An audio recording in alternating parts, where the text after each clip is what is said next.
Hi, everyone. Welcome to Flock Talk. I'm Erin Morgan. And I'm Stacey Sage. And we work for the members of the Ontario Sheep Farmers Organization.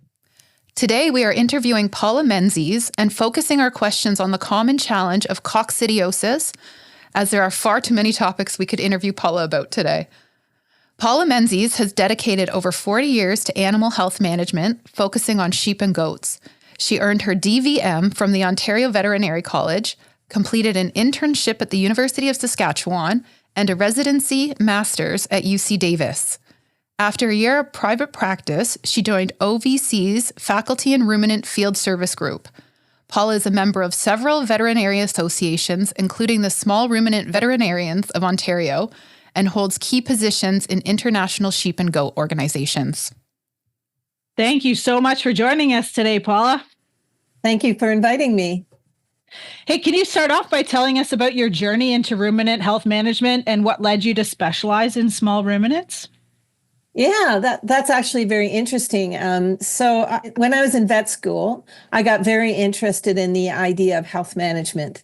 In those days, we didn't call it health management. We called it herd health or sometimes community medicine. And that really intrigued me.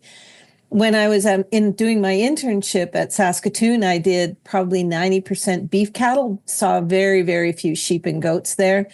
But when I went to Davis, California, there was a lot of sheep and goats in the area.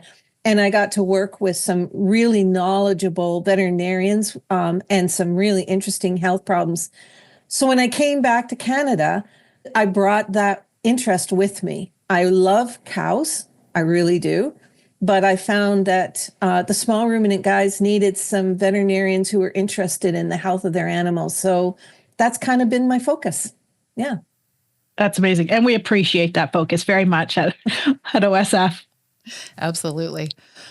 So diving right in here, what would you say most common symptoms of coccidiosis in ruminants are, and how can farmers identify them early? Well, that's a really good question. And I'm going to limit what I talk about to sheep and goats because cattle are a bit different. And I'll first say that coccidiosis is a clinical disease in that we see signs of disease. And the reason I'm making a point out of that is that producers will take fecal samples to look for parasite eggs. They'll either give them to their vet or sometimes they'll do them themselves. And on every sample they look at, they will find coccidiosis, which are what we call the eggs of coccidia. They're tiny, much, much tinier than nematode eggs. Having oocysts in a fecal sample is not a diagnosis of coccidiosis. It's a clinical disease. And I'll say a little bit more about why that is. Sorry, such a long answer. In that sheep and goats have many different species of coccidia that infect them. They are what we call host specific. So pretty well, the parasites, the species of Eimeria coccidia that infect sheep do not infect goats and vice versa. Then in sheep, I'm thinking there's at least 10. I'm not going to say that there might not be more, but 2 are really pathogenic, and the rest of them either mildly pathogenic or they're not pathogenic at all, and that they don't cause disease. And that's why when you see oocysts in a fecal sample, you don't know which species it is. And I think Dr. Peregrine, who's a parasitologist, at Guelph, and I agree that when we're making a decision whether an animal has coccidiosis, they have to have clinical disease. So I hope that sort of sets the stage. Now, what do you see? And you can see anywhere from very mild disease to extremely severe. I will say that the 2 species that are the ones that we worry about the most in sheep, if you can stand some Latin, are Eimeria ovinoidalis and Eimeria crandalis. And ovinoidalis being even worse than crandalis, although they're both pretty nasty. So the signs that we see in lambs are affected by which species they have, but also how old they are. So we tend to see more severe disease in younger lambs. If the lamb's health is somehow impaired by other disease, we see more signs. But also the severity of the exposure. So how many oocysts were they exposed to and consumed? In very severe cases, what we'll see is dysentery, so blood in the stool. That's impactful, and diarrhea. These animals are dehydrated. They're extremely depressed.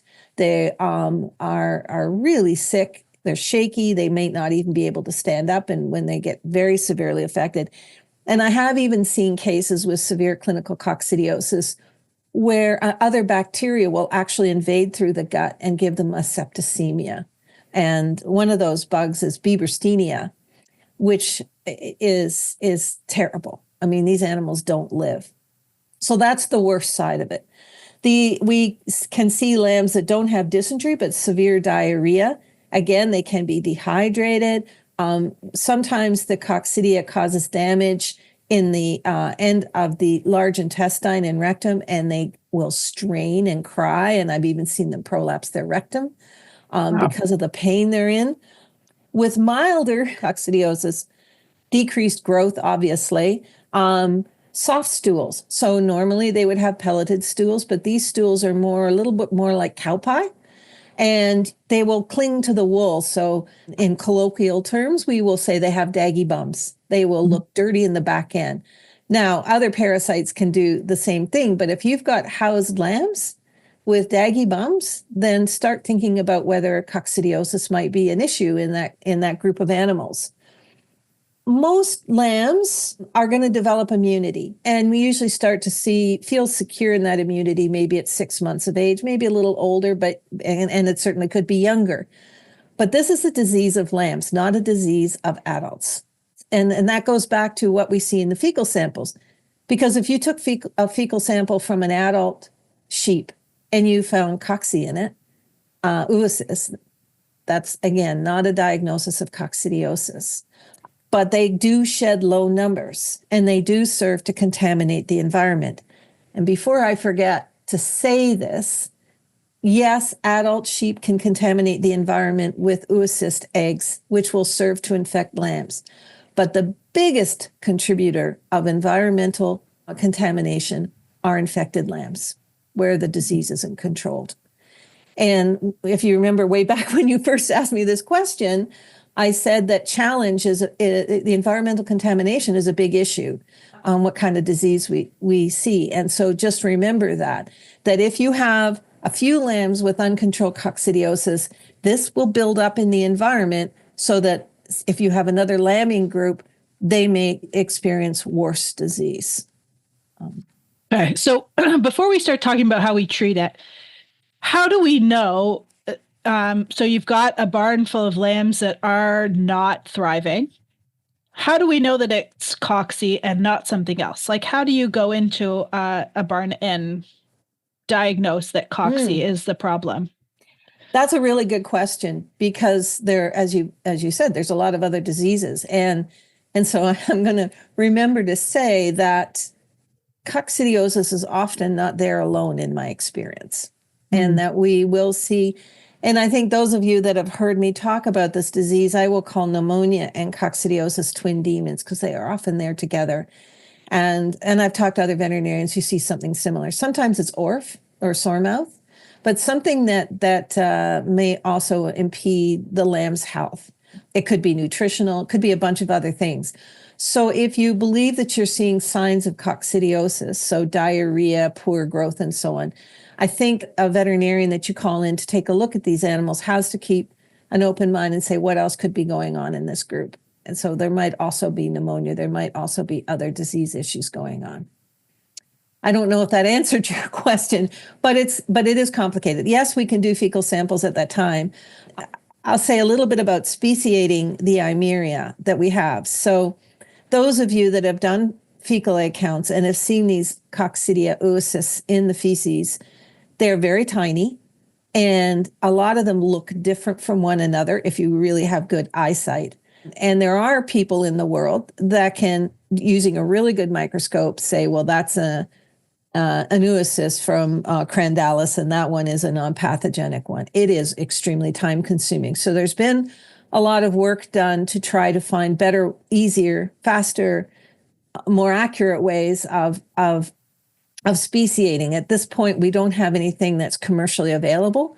It's still in the research stage, but once we do have that, then we can say a lot better about what those oocyst counts, mean in the stool. So if you have 1,000 oocysts per gram of feces, that sounds pretty high.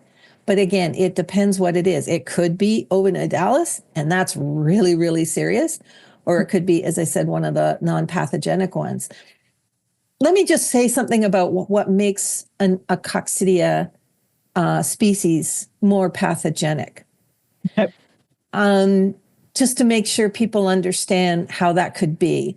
It's actually fairly simple in that all coccidia, when they infect, they're protozoas, right? So they're single cell creatures, and they invade the cells of the intestine, and they replicate, and then they get so many in there, and they burst out, and they go to other cells, and they replicate, and they burst out. So that's how they do their damage, right?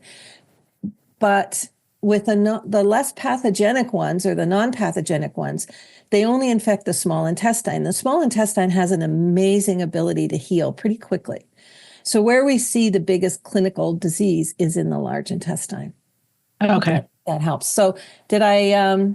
Yeah. So do you do, yeah. So in order to know that you've got it, do you do postmortems on the lambs and look at the large intestine? Is that how you would diagnose? Well, you can, if they've got the clinical signs associated with coccidiosis, I would definitely also do a fecal egg count, or oocyst count, I should say.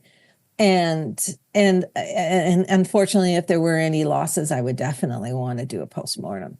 That's probably the most diagnostic. I said you can really have really high oocyst counts with non-pathogenic species, but unfortunately, ovinoidalis and crandalis, you can get severe clinical disease again, depending on the exposure, before they reach what we call the pre-patent period, which is how long it takes from infection to when they produce oocysts in the feces. So for ovinoidalis, that's pretty short, like 12 to 15 days. They're really fast, but most of them are about 3 weeks. So it is possible you could have a lamb that's, say, 18 days in and showing very few oocysts in the feces, but having really severe coccidiosis. So that's why we have to go back to the clinical signs, put the whole picture together. It's It is a nasty one, yes. Hope that helps without getting too much into the weeds.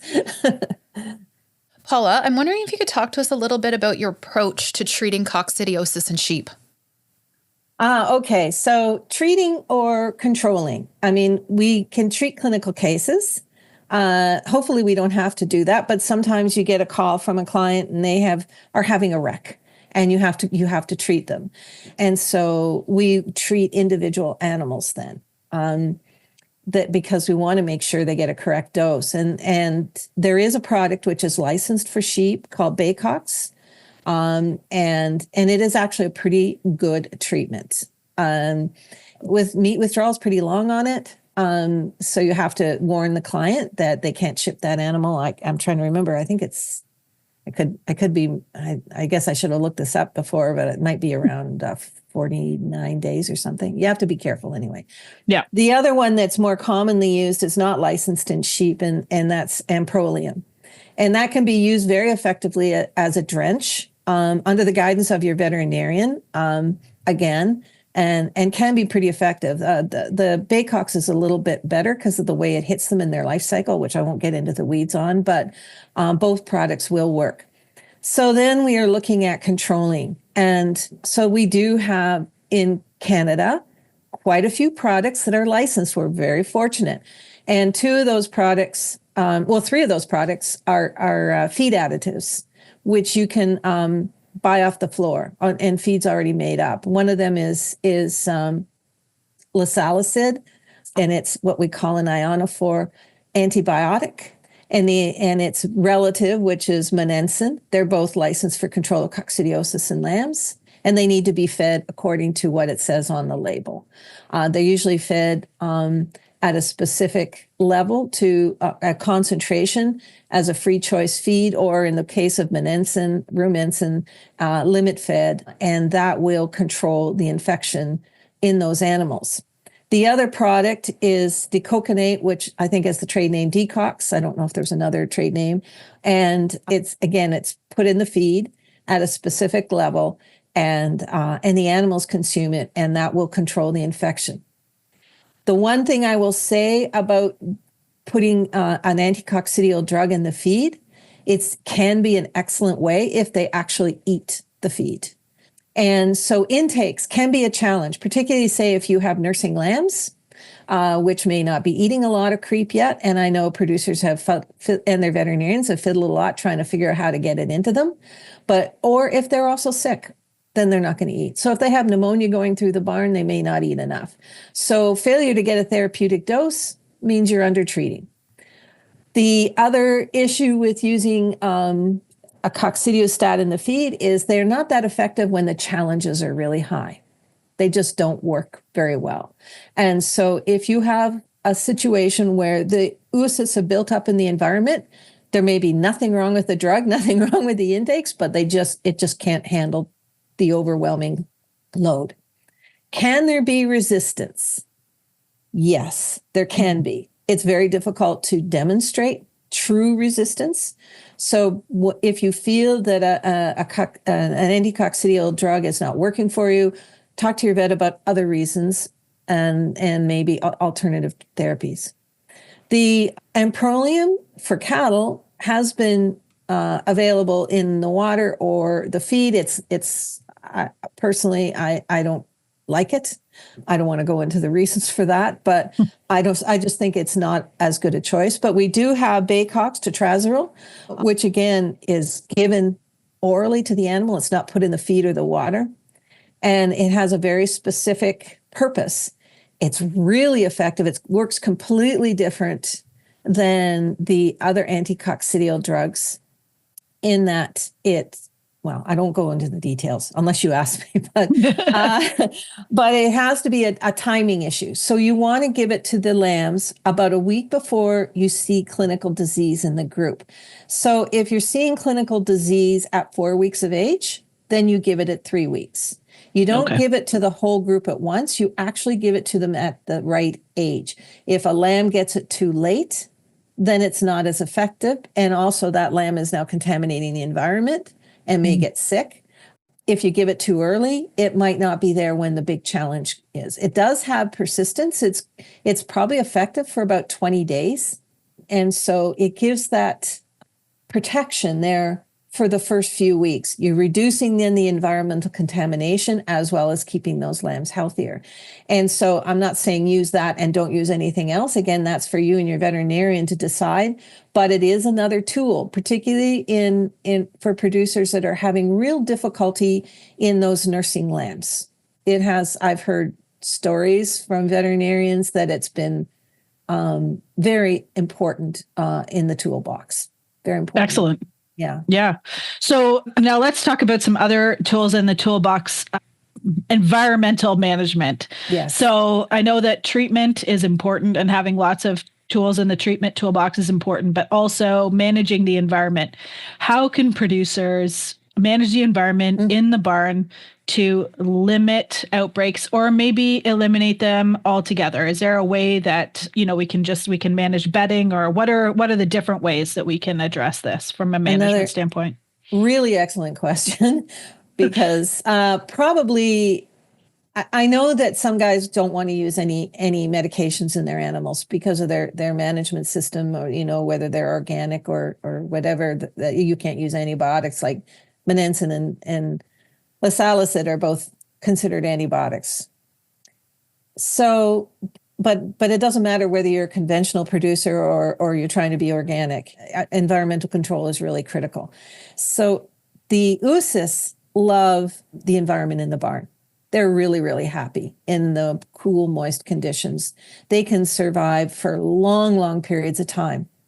From the time that they are shed by the lamb to when they become infective stage, so we call that sporulating in oocysts, can only be a few days. And they can do it at 10 degrees in the barn. So in most barns, it's set up for coccidiosis to be really, really happy. They're sticky. They stick to everything. And I also use the analogy that if somebody put a fluorescing gene into the coccidiosis, there'd be so many in your barn, you'd never need barn lights. They're just everywhere. So we need to try to control the fecal contamination, particularly of feed and water. And you know how lambs like to get into the feeders. And so it becomes a bit of a challenge. Raising them off the ground is important, and setting up creep feeders so that they can't jump in them. And it's a challenge. There's producers can probably tell you lots of stories about things that they've tried and things that have worked and things that have failed. But the fecal contamination of the feed and water is definitely one of them. The other thing that I can say is that the worst coccidia outbreaks I've seen have been later in the lambing season, so like March, April, particularly if they've had more than one group through the barn. And although bedding packs are lovely and warm and you put lots of fresh straw on them, they don't do much, maybe not enough to prevent that environmental contamination. So if you're having a coccidiosis problem and you can clean that barn out between your lambing groups, that would definitely be something to do. Because again, that can serve as a big source to the next group, and it just builds up and up and up. With respect to disinfectants, they're very difficult to kill. And if you're going to use a disinfectant, and if you can find one that actually says they kill oocysts, great. In poultry barns and swine barns, they have chemicals that can be put onto surfaces when there's no animals in there. And usually it's after you've done the 99% of removing all the organic material. So that's not an area I definitely have a lot of experience with, but I know that it is difficult to kill all oocysts. They are, of the things that will survive a nuclear holocaust, maybe oocysts is one of them, along with houseflies and cockroaches, right? They're really difficult to kill. So although it's really good to reduce the level, and I think that's what we can focus on, and preventing, as I said, contamination of feed and water, which can be an ongoing challenge for producers. So, but again, outdoors on pasture, yes, you can get coccidiosis on pasture. Sunlight is great, but it's probably sunlight and hot drying weather will certainly reduce the oocysts. But in the spring, again, the oocysts are probably pretty happy out there for the most part. Which is good timing for this podcast to be coming out. 'Tis the season. Absolutely. Wondering if you can discuss the impact of coccidiosis on the overall health and productivity of a flock. So that doesn't have one answer. I guess it depends the level but it can be quite severe. I think I've told enough stories now to say that yes, it can be absolutely devastating. We can see significant morbidity and mortality in a group of lambs, and of course the gut damage. They can have reduced growth. So yes, it is definitely an important disease to control, but it is one of a complex of other diseases that they kind of all fit together. And as I mentioned, pneumonia is the one that I worry about the most. And I don't think any producer would deny that lamb pneumonia is a big issue. And they do kind of go together. So air quality, nutrition, making sure the lambs are getting good nutrition, making sure the ewes are milking well if they're nursing. Those are all really important factors, and it will assist to control coccidiosis. That doesn't quite answer your question, but I think it's really important to say this isn't a disease in isolation. Maybe that's the way to put it. Mm-hmm, mm-hmm. Yeah, definitely. Are you aware of any new advancements in this area? Is anybody working on some new treatments or? I am personally not aware of new treatments. I mean, there are probably other drugs out there that have anticoccidial effects. But as I said, here in Canada, we actually, we complain about not having enough drugs approved for sheep, but we've done pretty well in this regard for coccidiosis. And they all can work really well if they're given an opportunity to work well. But with respect to other research, I think in a perfect world, we'd have a vaccine. But vaccines against parasites are notoriously difficult to make because they're complex creatures. And so our vaccines tend to work better against simpler creatures like viruses. And then once you get into parasites, it's a lot more difficulty. So it would be great to have a vaccine, but I don't know of any at this point that are in commercial nearing commercial or even, passing scientific muster. Yeah. Paula, you have been invaluable to the sheep industry as a veterinarian and champion for sheep research at the OVC and University of Guelph. And we very much appreciate the positive impact you've had on the sheep industry over your career. I'm just going to switch gears a little bit right now as we are celebrating our 40th anniversary this year with OSF. Do you have some memories from your time working with Ontario sheep farmers that you can share with our members? Oh, many. But I think when I came back to Guelph in 1983, and I can't remember the exact time that back in those days, I think it was OSMA, Ontario Sheep Marketing Agency, or maybe it was in pre-OSMA. I can't quite remember.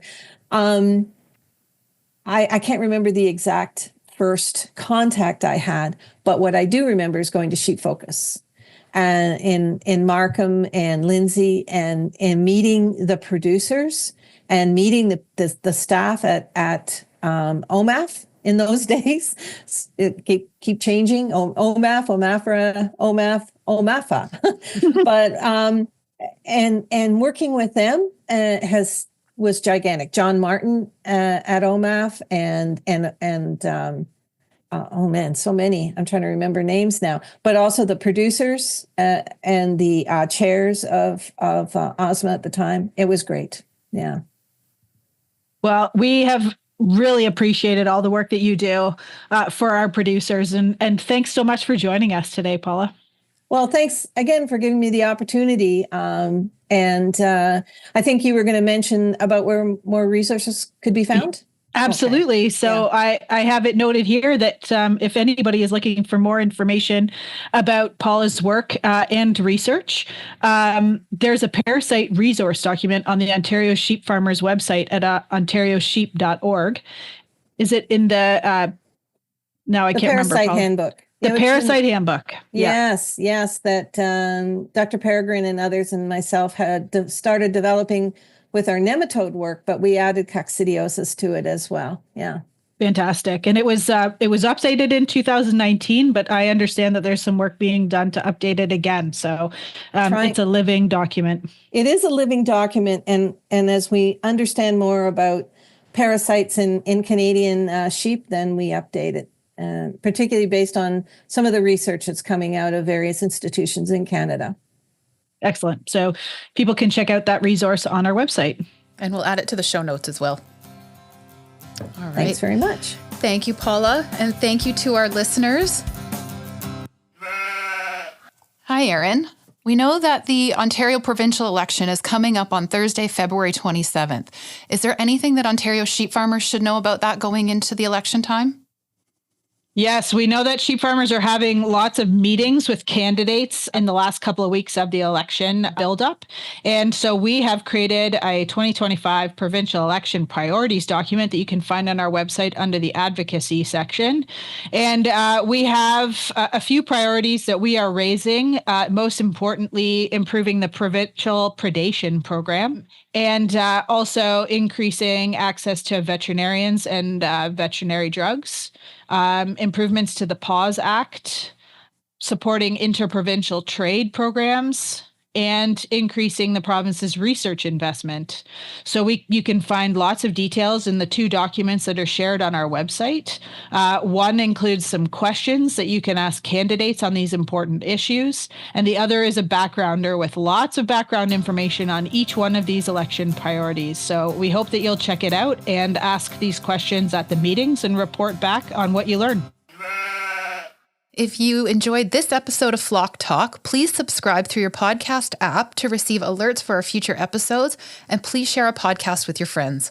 For more Ontario Sheep Farmers content, follow us on social media at Ontario Sheep Farmers on Instagram and Facebook, at Ontario Sheep on X, and visit our website at ontariosheep.org.